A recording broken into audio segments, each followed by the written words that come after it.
Good morning and welcome to those of you joining us virtually and those of you present here at All Souls Unitarian Church of Indianapolis. I'm Rick May, serving as the worship associate for today's worship service. If you are visiting us this morning, we are glad you are here with us. We welcome you and invite you to bring with you this morning your whole self and all of your lived experience as you join us in worship. In a few moments, we will open our service with reading of the covenant and chalice lighting. We begin our services with these rituals so that we are reminded that we must continually renew our promise to live into our covenant. Simply put, our purpose is to put love into action. We say our covenant as a way to remember and live out the community of love and justice we aim to be. Our topic this morning is on how Unitarian Universalists as individuals can work as one in a congregation to serve each other and to serve the world around us. Our service today will be followed by the second town hall open question conversation. How do we make change and support others in making change in the wider world? Again, welcome. Let us worship together.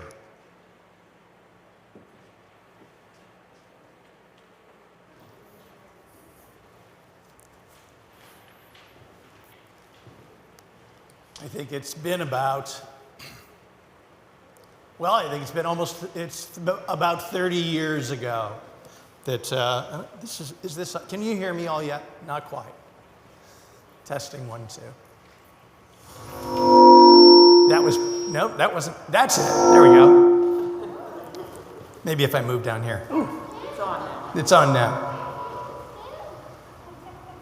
About 30 years ago, I was new in ministry. I was in Colorado, and Colorado a lot was happening around women's reproductive choice issues, and I got very involved in Planned Parenthood, and back then what was called the Religious Coalition for Reproductive Choice. And I went to a meeting one day. There was going to be a vigil, a demonstration at the State House in support of women's reproductive rights. And so I went to the meeting, and you know, I grew up in a jewelry business, and I've always kind of worn my tie and my white shirt. And so I go to this meeting, and I'm the only person in a jacket and a tie. So I thought, well, maybe the jacket's too much, so I took the jacket off. But as more and more people came in, I was standing at the side. It was in a church sanctuary, and I'm standing off to the side, and everybody started staring at me. As there was a speaker, and there was some planning being done, and people were just staring at me. And I thought, I'm looking at myself, is something, did I wear something really wrong, or something wrong with my... Well, as it turns out, they stopped the meeting early, and I thought, wow. And then a lot of the people were just kind of looking at me as they walked out like, why did you come? You messed up the meeting. And I thought, oh my gosh. It just turned out they thought because I was wearing a white shirt that I was a Republican, you know.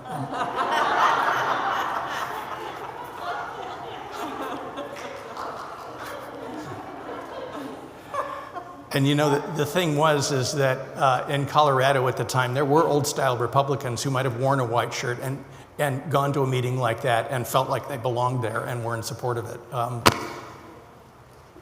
One of the things about being a Unitarian Universalist is that we always have the challenge of seeing beyond what we think we see. When we meet someone, when we're getting to know somebody better than we have, even if we've known them for many years. I had a fella come to the church one day where I was serving in Buffalo, New York, and he was struggling because he thought, how is it that people, you can be a congregation like yours and have people with so many different beliefs? And The old mythology was important to him. He thought he wanted to go to heaven. He thought. He wasn't quite sure. And I said, well, let me explain it this way. I figure that, and I was using this traditional language because it was helpful for him. I said, I think what happens is that when God wants us to grow in a way, that if it's a Republican person wearing a tie and a white shirt, God's going to reveal herself to him as a black lesbian woman. And likewise for, say, the DRE here. I know she would let me say this about her. She's the big challenge for her is going to be the guy in the white shirt who's a Republican, and that's, I think, one of the joys and challenges of being a Unitarian Universalist, is learning how to appreciate one another across some really great differences. And what better day to understand those kinds of challenges than a day when we talk about how do we make change together and make change in the world in a way that brings justice to all of us, we hope. Good morning. Welcome to All Souls.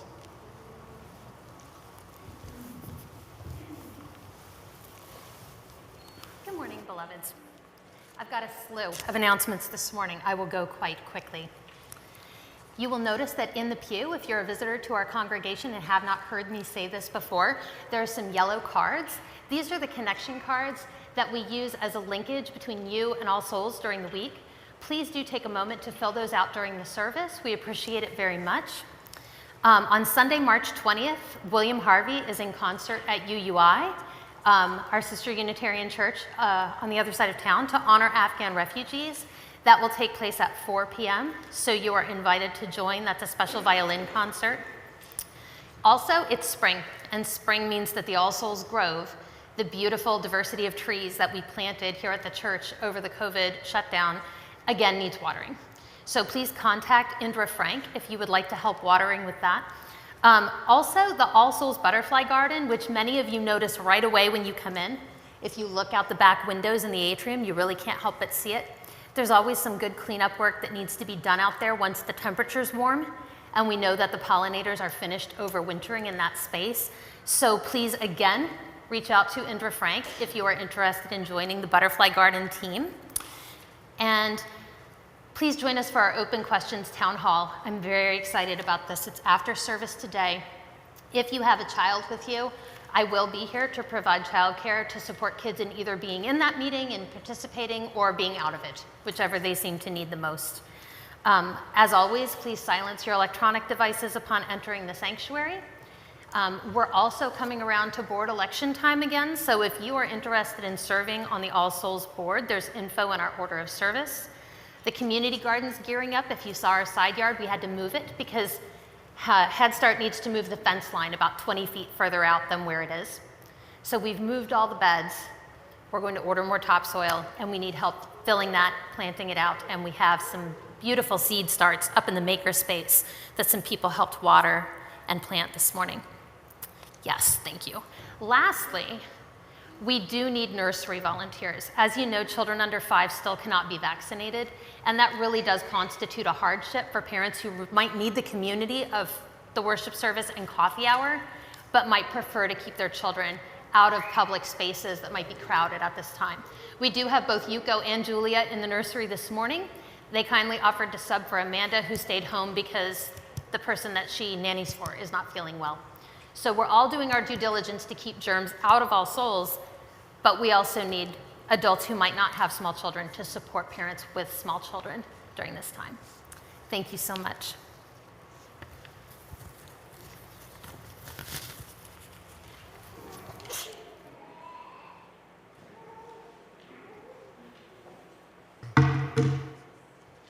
Hello. My name is Elaine Mancini, and I'm here to explain why I pledge to All Souls. Simply put, I pledge because this is my church. I'm proud of being a member here.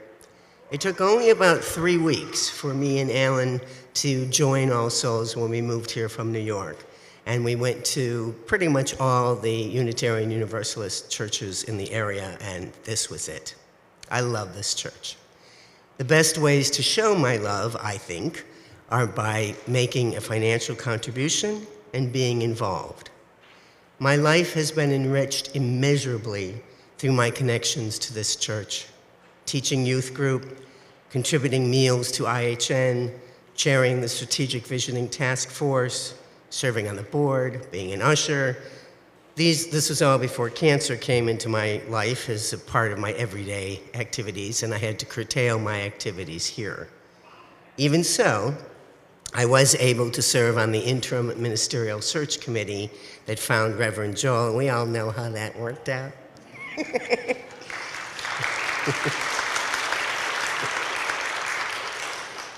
Even when I couldn't be active in church ministries and initiatives, I never stopped pledging. Signing a pledge card lets me know that I'm part of something greater than myself. I stand in solidarity with my other congregants. I am empowering the church to empower me. We exist as a dynamic community intended to help individuals continually live up to their fullest identity and potential, to seek the truth in love. A pledge makes it possible for all souls to come alongside you in your spiritual journey. All souls need pledges. Just think about it. Everything needs money. The church doesn't raise money on its own. It's the people who come to our church who give pledges so that we can have a healthy church budget, a funding plan that can service the variety of ministries we have here. Every pledge counts, no matter how much it is. The vitality and sustainability of the ministries we value are strengthened with each commitment pledged. And don't worry if you have to revise your pledge later. I certainly have learned that circumstances can change, and pledges may be revised up or down depending on what. A pledge is an estimate to help the church budgeting. It's not a legal obligation. Please don't let any uncertainty prevent you from making a pledge. If you find you are in financial difficulties or come into other unexpected events, simply notify the office, the church, its staff, the minister, all of the members and friends are here for you. How lucky can we get?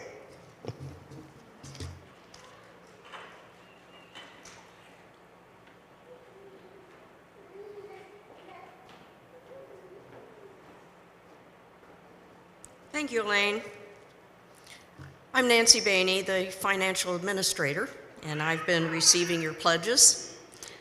Thank you to everyone who has turned in your pledge card. If you've not turned yours in yet, we're still accepting them. Gladly.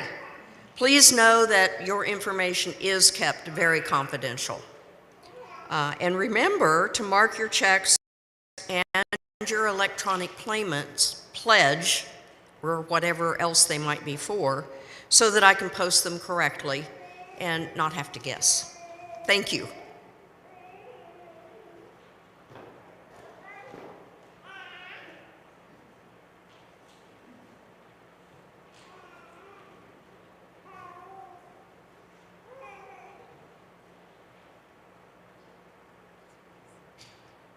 At this time, Bridget Perdue will light our chalice as we recite the covenant, which is on the wall behind us.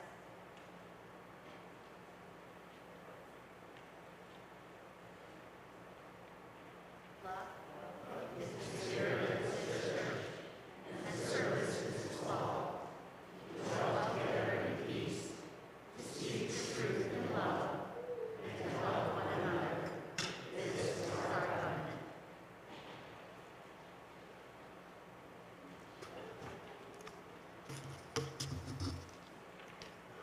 I don't think there's many people that like change, and I know I don't like change. I'm comfortable with my habits, schedules, and routines. Why mess with whatever is already working for me? I also prefer to be proactive. My worst fears are to ignore issues that results in time running out and my potential solutions being limited or eliminated altogether just by the passage of time.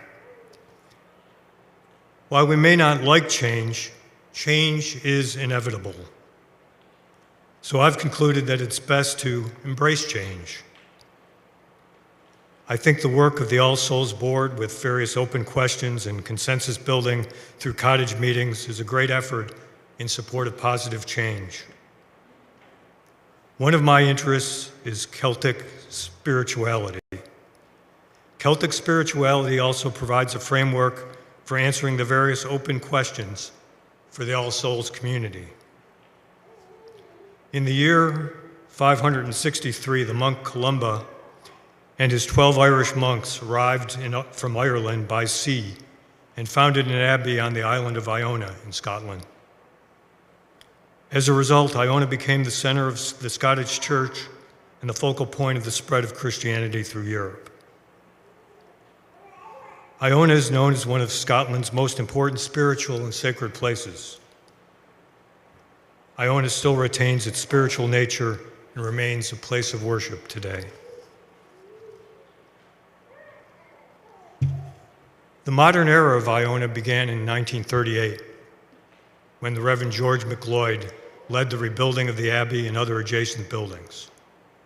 He also created an ecumenical and international religious organization called the Iona Community. Today, the church and cloister are used daily by the Iona community, which continues the worship tradition begun over 1,450 years ago by St. Columba. The modern version of Celtic spirituality at Iona serves as a model for All Souls and Unitarian Universalism to replicate in part. The word welcome best describes the overarching value of the modern Iona community. Other more accurate descriptions are hyper-hospitality or the radical, inclusive community. Welcoming is practiced at least daily and occurs at the levels of the kitchen table, small groups, and the community at large. Prayer and reflection compelled the Iona community to action for both peace and justice. The community views spirituality as where prayer and politics meet. The theologian Raimundo Panikkar said, "Religion without politics is irrelevant, and politics without religion is dull and uninteresting." At Iona, political commitment, a concern for the social order and the whole world is intertwined with spirituality. As UUs, we need to merge the spiritual, the social, and the political in order to implement the All Souls Covenant and UU principles. Celtic spirituality as its best transforms people, broadens their horizons, finds new possibilities, seeks connections between faith and life, and coming closer to God by work and worship. The great value of Iona's Celtic spirituality is the questions that it suggests for us to answer as we partner with a new called minister. These questions include, why do we exist? How do we hope lives may be changed? What are our strengths and uniqueness? What is our commitment to action for justice, peace, and the integrity of the environment? What are the ways we try to be with one another that shapes how we respect and honor our differences? As we proceed with strategies to implement our responses to the open questions, let our planning be guided by the examples of Celtic spirituality in Iona.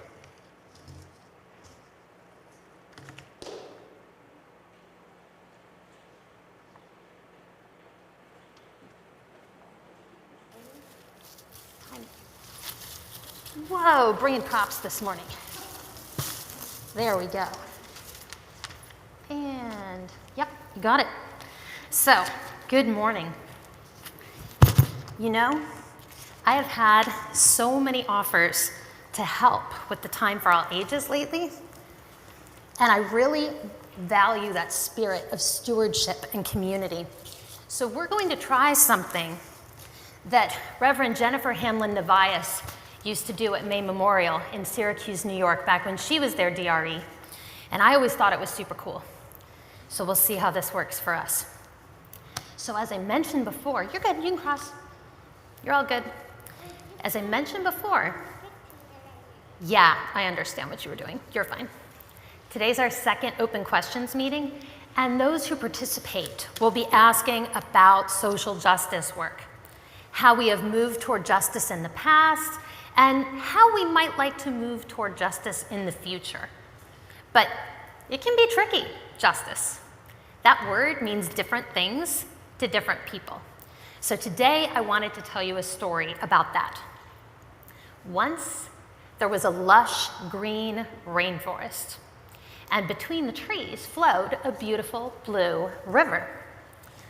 Many animals lived on the ground and in the trees and in the water.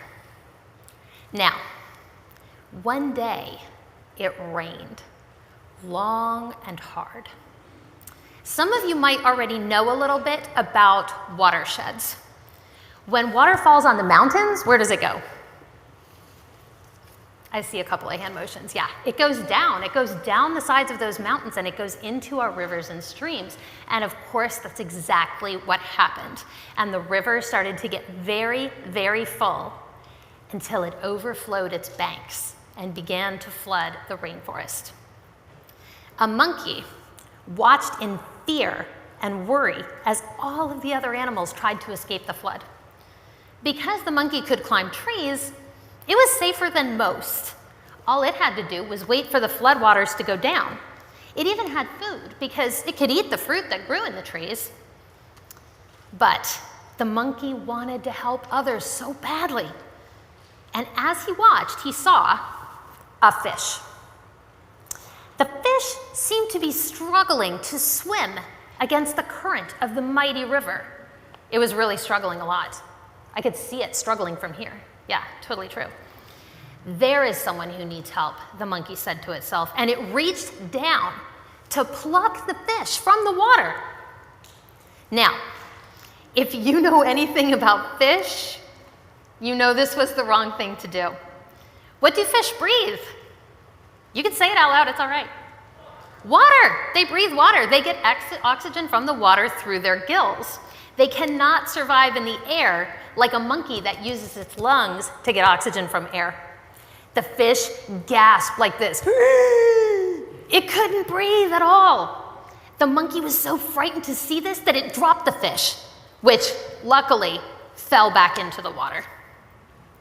When the fish had a moment to calm down, it said to the monkey, "What in all the waters of the earth were you thinking?"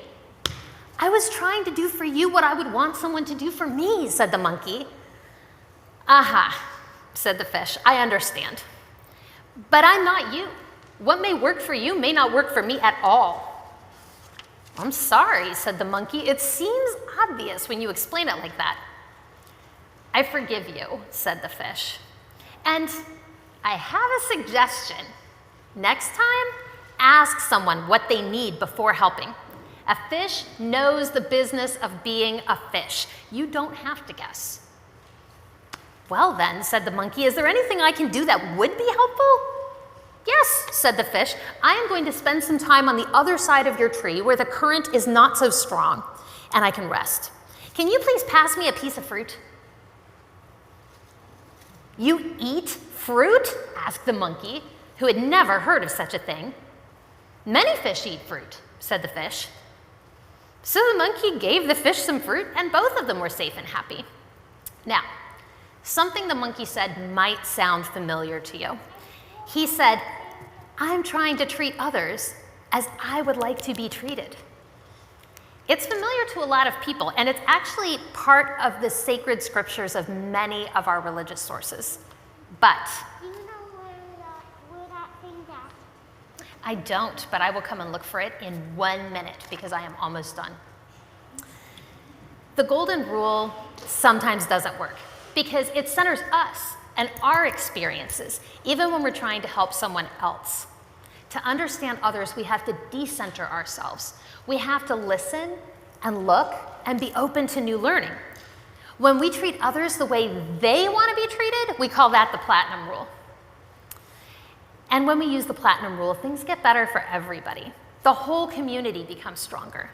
That's called mutual liberation. Everybody say it with me one time. Mutual liberation. That's a very good thing to keep in mind today during the open questions meeting when we are thinking about social justice work. Not just what did we do that we liked, but what did the communities we helped like? What good and important work are they already doing for themselves? What would they appreciate help with in the future? And if we don't know, how can we find out? I hope as we go forward together that we'll use the platinum rule to help us decide what to do and how to do it. Thank you. Can you take the river with you, Liliana, as you go? Yes. Thank you so much to my monkey and my fish for all of their help today.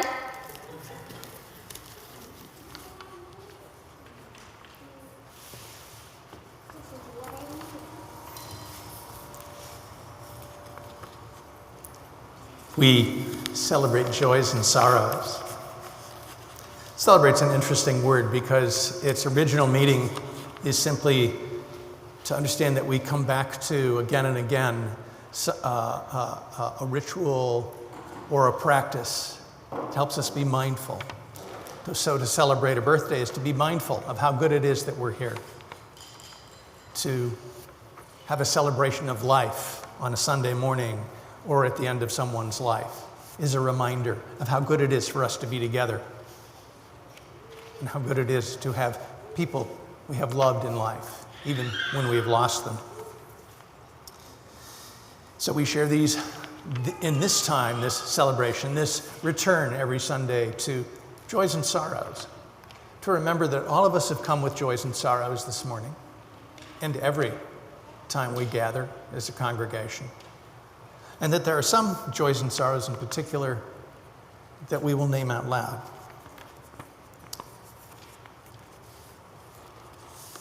A joy this morning is that Aileen Clunan will have her 99th birthday. It's coming up on the 24th. She can't come right now to services because of COVID restrictions, but she's might very well be watching online. If so, when the 24th comes, happy birthday, Aileen. A sorrow, our hearts are with Helen Dwyer. Her kitty, Frankie, died very suddenly. Was it Friday? Yeah, I'm sorry. As I mentioned last week, a sorrow that Bob Olson, who was a member for over 60 years, died a week ago Thursday. And a memorial is planned for him here at All Souls. And we welcome Brandy Rydell, Andrew Lyjak, and Odessa and Olivine back for a visit to All Souls. Sarah's clapping, yay, and I know Nasreen was really happy, yay, so I'm glad you're back.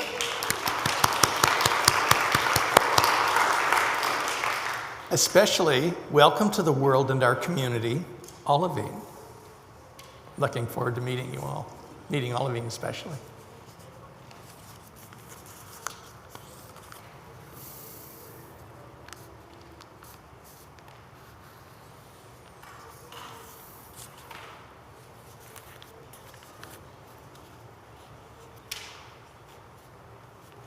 Spirit of life, if it were possible for us to do what we are doing now, but not have to be in person, probably wouldn't need the building. Could get away with not having a piano. Maybe I could do podcasts. I don't know exactly what it is that makes it so important for me to be able to see these people,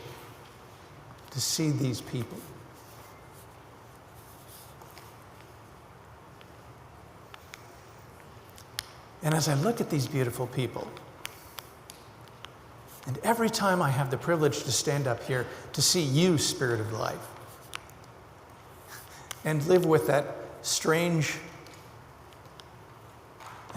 contrast that even as I look at them and I see the face of the holy, they may be looking at me and just see Joel and look at each other and just see each other. They believe differently. They're not so sure about spirits or gods or godlets or any of that. And yet here we are. So important to be together.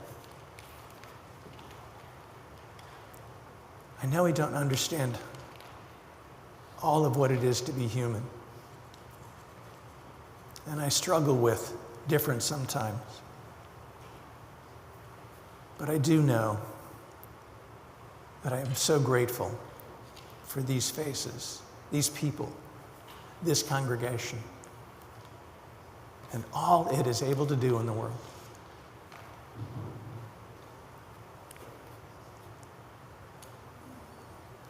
For this community, for its many ministries, for its love.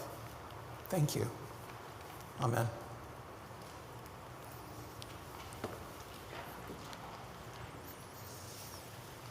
This month, our offertory contributions will go to two refugee efforts. The first is the Hungarian Unitarian Church's Providence charity service. Our Unitarian churches in Hungary and Romania are part of an effort to care for more than 200,000 refugees from the Ukraine. The charity service describes the situation there.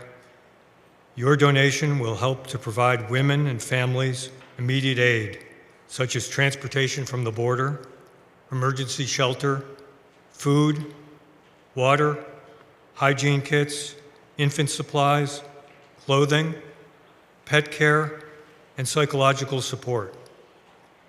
Ukrainian refugees and those internally displaced urgently need our support. You can help ensure that families fleeing the war in Ukraine know that they are not alone at the most devastating moments in their lives. Please give generously. The other 50% of our offering this morning will go to the Exodus Refugee Immigration Organization here in Indianapolis for their Afghan resettlement services. There are tens of thousands of Afghan refugees still needing assistance in Indiana. These are refugees who fled for their lives since the tyranny of the Taliban meant that they and their families would be killed for having worked for democracy with the United States. This morning, 100% of your offertory contributions will go to the urgent need to care for these refugees. You can visit our link that will be posted in the chat, or you can go to allsoulsindy.org, where you will find a link that says, Give to All Souls here on the left side beneath the description for today's service. Thank you for your generosity in supporting the mission of All Souls and for your continued love for one another. May we now accept our morning offering.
So, conversation process, open question process, and it's an open conversation. That's the point of it being an open question. We ask a question that doesn't have a yes or a no answer, but a question that leads to more questions. Unitarian Universalists do love a good question. We used to joke that if somebody was going to terrorize us, they would do it by burning a cross, not a cross on the lawn, but a question mark. I did have my limits as a kid. There was a bumper sticker. I might have mentioned this in a sermon before. There was a bumper sticker on a couple cars in the parking lot. To question is the answer. And I always hated that bumper sticker. And I disliked it because it didn't make sense with the experience of church that I had, which is I knew how much I was loved and cherished. And I really didn't want that questioned. Love is the spirit of this church. I think you must mean it. It's in steel on the wall here. Service is its law.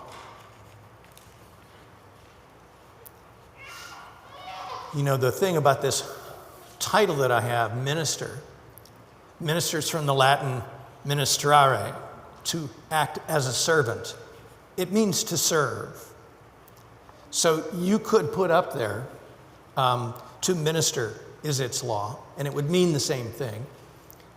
I think that your spiritual ancestors were a lot more comfortable with the idea of the word serve. Perhaps it had less implications of there being one right way to do it. So I arrived here now over 18 months ago, close to 19 months ago. And when I arrived, I immediately got onto Zoom to be introduced to so many of you. It was still pandemic time. We didn't even have our vaccines yet, and I wanted to get to know you. And as I listened to your stories about how you became part of life at All Souls, I listened to joys and to sorrows about your own lives and life at All Souls. And one of the things that I heard that was really interesting to me, there were some folks that were struggling with, is there a way for us not to do politics at All Souls?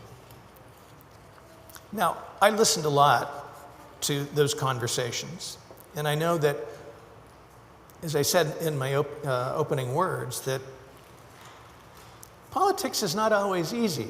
And sometimes you really just want to come to church, be with your friends, and not have to worry about politics. I understand that longing. And I found over my years in ministry, my decades, that there's always some politics in life, just about anywhere you go. In fact, if you, to look up the word politics is to understand that there's probably 15, 20 different definitions of what it means, what politics means, but ultimately, all of the dictionaries get down to some sort of description that goes along these lines: the art and science of getting and using power. And we've been seeing some use and misuse of power in these last few weeks. One man deciding on his own to begin a war against a people who simply wanted to be free.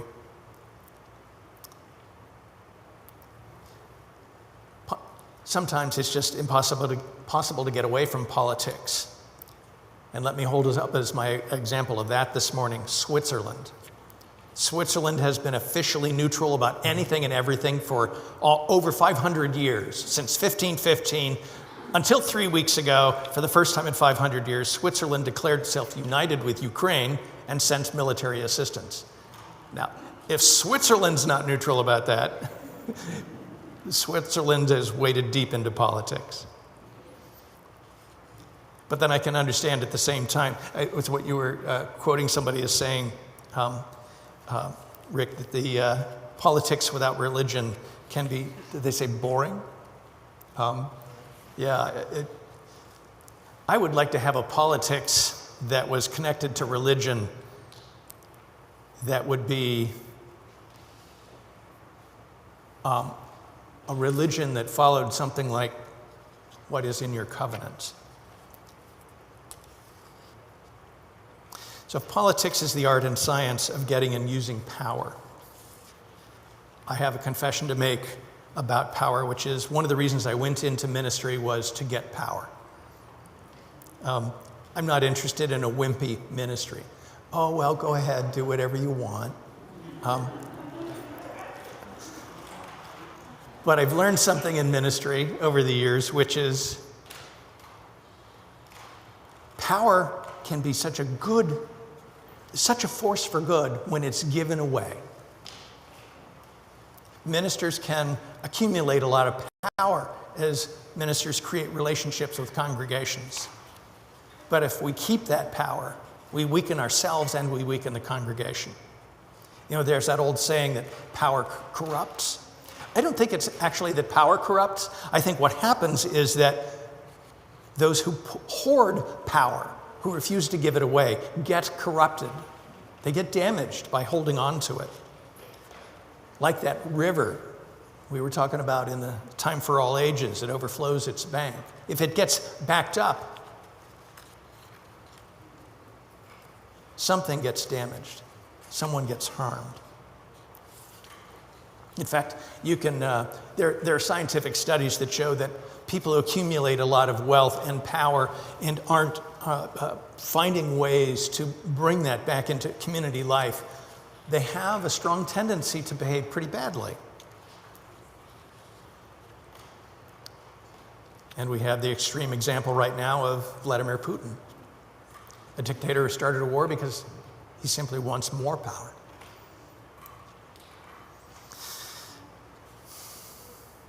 Communities have a great deal of power. As I found that giving power away makes all of us more powerful. I think one of the amazing things about community life, congregational life, is that you come and you give your power away to one another. And what you see in return is that each of you is more powerful. And even more important than that, you as a community can become very powerful.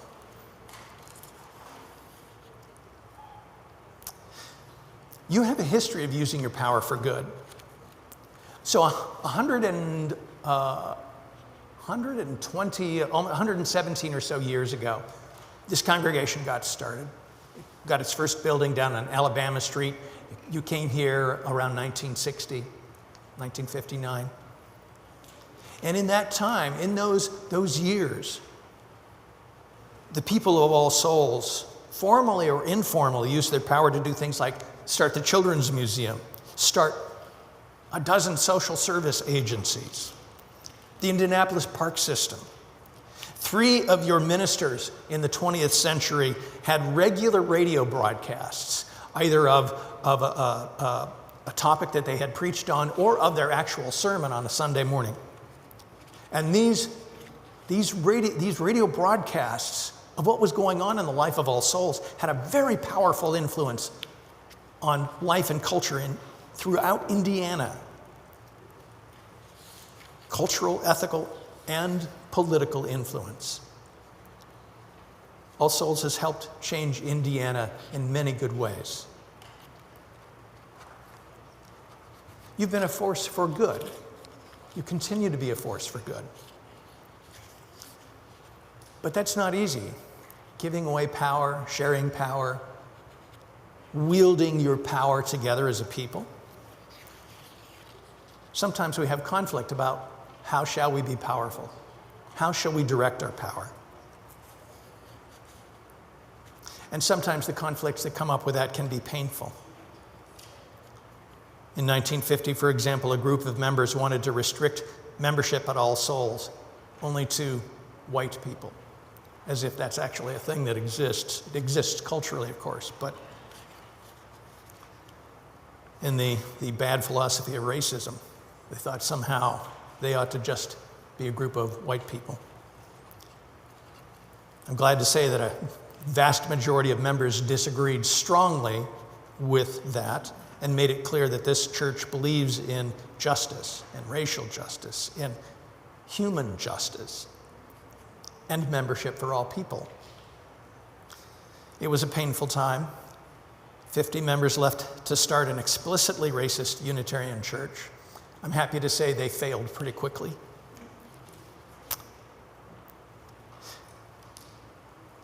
I'm inspired by your history and how you are even now. You really do aspire to be a community for all souls, not just some souls. I got thinking about your history because just this past week, George Gonis emailed a reflection to me about growing up at All Souls in the 1960s. He's lived in Wisconsin for a long time now, but he grew up in this congregation. And he'd been thinking about All Souls lately. And in the reflection he sent to me, which, by the way, we posted on the church's website in the church's blog, he wrote about growing up at All Souls and his experiences with social justice. As young marrieds in the 1950s, he writes, my parents became lifelong Unitarians. Because of the denomination's commitment to civil rights, joining All Souls was where I was flower dedicated as a toddler by the historic UU minister, racial justice firebrand Jack Mendelson. My mother, Sophia, advocated for school desegregation, and that was a battle she and my father, Nick, continued to wage with pen and voice in the late 60s. And then George goes on to write about one especially memorable moment, a moment, he writes, that was indelible. He remembers, he writes, my parents taking us to Monument Circle in the heart of downtown Indianapolis in response to the 1965 Edmund Pettus Bridge Bloody Sunday tragedies. There were a slew of other racial injustices plaguing the nation. We joined hands with many of our All Souls friends and hundreds of other people of all races, and we sang together, We Shall Overcome. We played this again later in the 21st century at my parents' UU memorial service. We played it in honor of the sacrosanct lessons that my parents and my grandparents bequeathed as our most important inheritance. I've heard some other stories about All Souls after that difficult time in the 50s, being very active in the politics of social justice and racial justice in those times. Taking a political stand that was not always very easy to take, perhaps sometimes even dangerous. So currently you as a congregation, you have voted on 2 all-congregation social justice stands, on 2 ministries. You've agreed to serve together as a congregation, as an institution, to collect your power and use that power in the way that only a church as an institution can use it. And the first way you've agreed to do that is as a green sanctuary congregation, to try to bring environmental justice to this world. And the second one is to do social justice as a welcoming congregation, working on justice for lesbian, gay, bisexual, transgender, and queer people. Many members here also get together and form other groups, other teams that do varying social justice projects like the Interfaith Hospitality Network, caring for people who are between having homes, and so inviting them into churches and other places to have a warm place to be with their families and sleep safely and have food. So as I was getting to know you 18 months ago, I started hearing about your passion for doing justice work and your concerns about some of the conflicts you were having.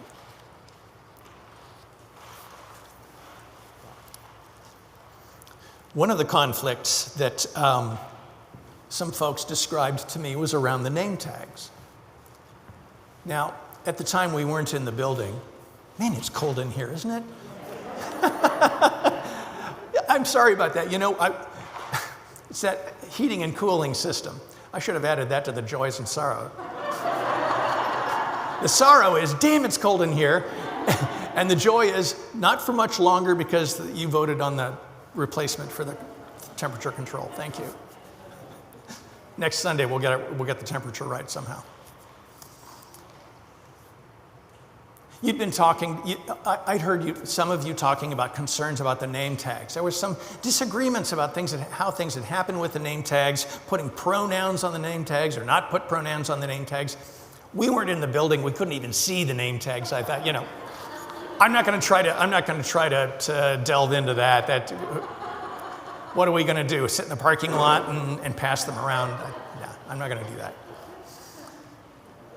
But then last summer, Phil Soper, who's made this beautiful chalice table, this beautiful pulpit, made a beautiful name tag rack that's out there in the hall. It rolls around beautifully. It looks really great. I'm really jealous of his amazing cabinetry skills. And I got to looking at that, and we were going to be coming back. I was hoping, we eventually came back in late October, and I thought,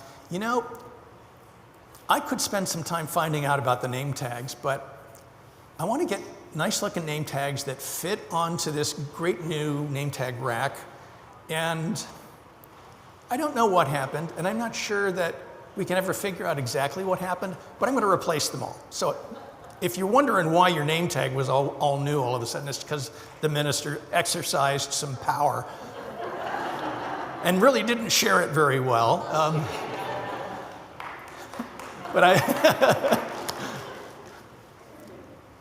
So the thing about the pronouns, if you're wondering, what the heck is Joel Miller talking about up there about pronouns? So this is a welcoming congregation thing. You've agreed to be a welcoming congregation. That's part of your ministry together. And so when you agreed to it, really in those days, that just meant we're going to welcome gay people and lesbian people. And since then, it's not just L and G, but it's LGBTQIAAS, and I'm forgetting 7 or 8 more. In fact, no, wait a minute. I think my daughter told me recently there's about 80 of them now. So you can't memorize them all anymore. So it changes what it means to be welcoming all together.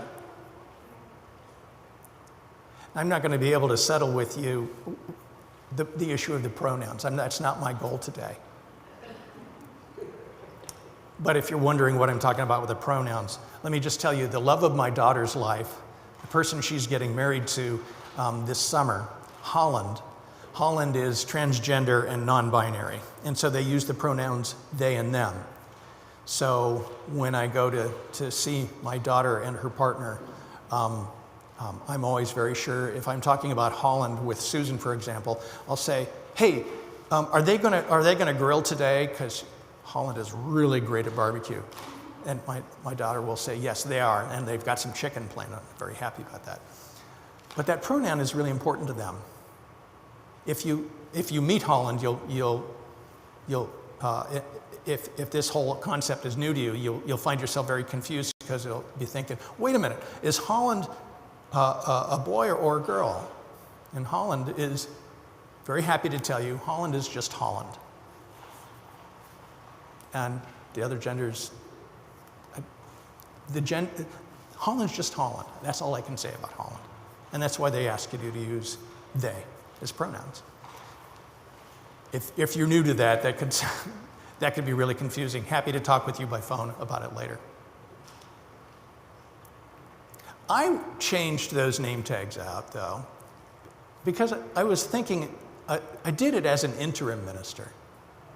So there was a little conflict over it.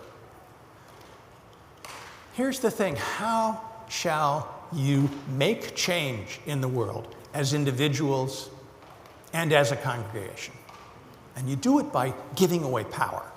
And you do it by doing it the way your covenant calls you to do it, in service and in the spirit of love. Give power away and do it kindly, and take power from others and receive it with kindness and responsibility. And take the time, as you do, to find out how to do that in the story about the monkey and the fish. The monkey thought the monkey knew what the fish needed. But the platinum rule is to love others in the way, to serve others in the way that they need, not in the way we think they need. Do unto others as they wish to be done unto, rather than the way we want to do. So the upshot of the platinum rule is, what's that look like in congregational life?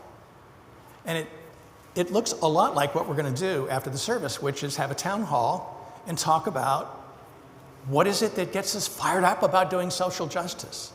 What might get in the way of doing that? How shall all souls make change in the world? I could give you, I think there's actually a simple answer to it, which is to share power and love one another. I mean, maybe there's a short answer to that. But there's actually a process. The process, in a sense, you're practicing how to talk about how are we going to make change together as all souls? How do we want to do that? And it's a series of conversations, very much like the ones we had with the first open question. How shall we make all souls a soft place to land? There's no minister that can come and tell you how that has to be, because that's really not how life and the universe works.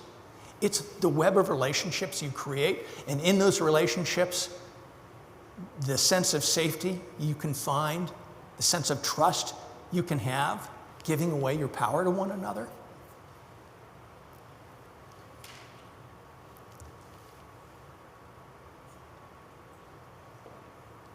If somebody is, let's say somebody who's evangelical and really doesn't think much of Unitarian Universalists is watching online right now, this is the point at which I'd say, so when all these folks here at All Souls have come to understand how to share this power together, how to be political in a way that's kind and loving, look out. All Souls will continue to do much of what it has done in the past, make a huge difference in the world, and still keep a place for everyone, for all souls, not just some souls.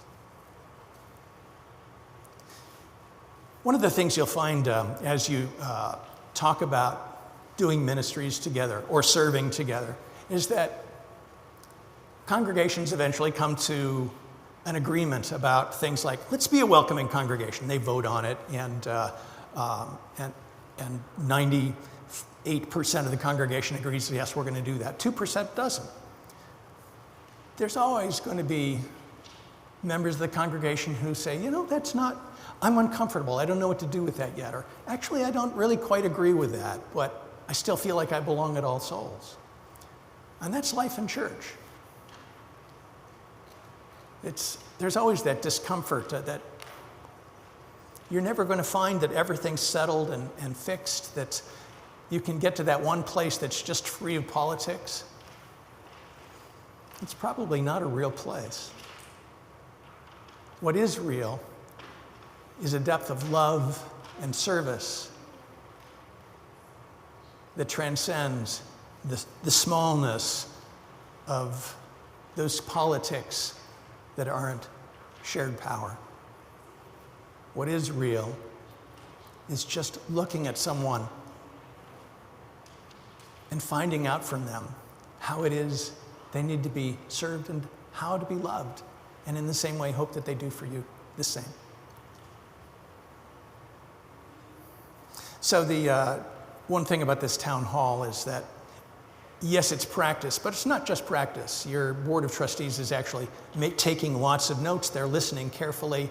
And in the short term, they're trying to figure out how do they need to best serve as members? How do they need to best serve together so that they empower you? That you feel loved when you come to All Souls. That All Souls uses its resources for the greatest good and in reflection of who you are as a people.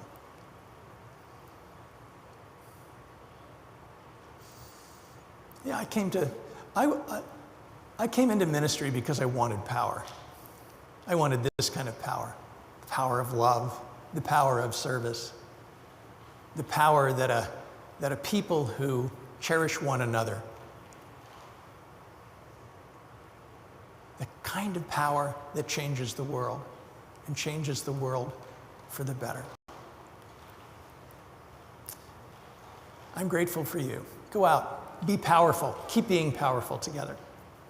I look forward to hearing from afar after you call your next minister how you and your next minister choose to be powerful, loving, and serving together.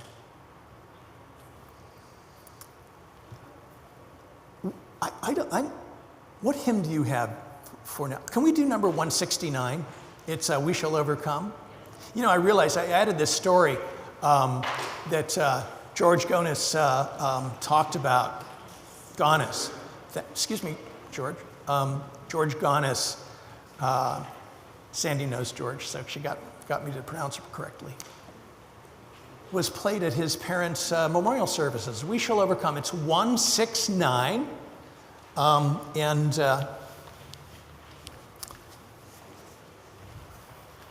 going to invite you to stand or sit as you are comfortable as we sing together. Can you play it through once for us, Liz?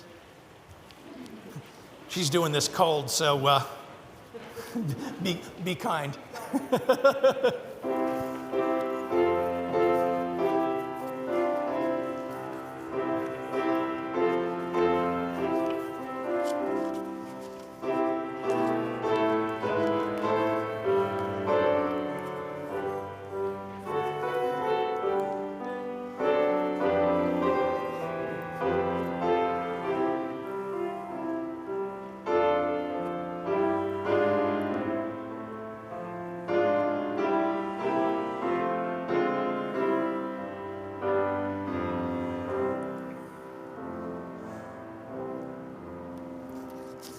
We shall overcome. We shall overcome. We shall overcome someday. Oh, deep in my heart, I do believe we shall overcome someday.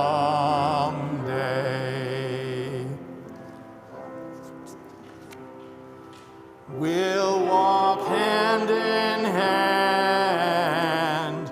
We'll walk hand in hand.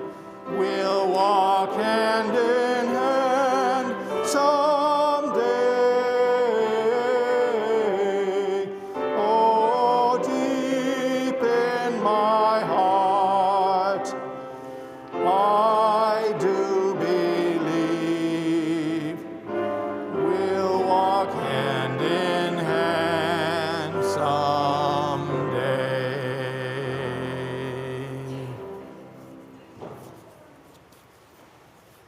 Go now out into the world, remembering your power. And when you've forgotten it or can't find it, we will be here, reaching our hands out, listening, loving, finding ways to serve. Go into the world, know that you are loved, that you are powerful. We'll be together again. Go in peace, be in peace. Amen.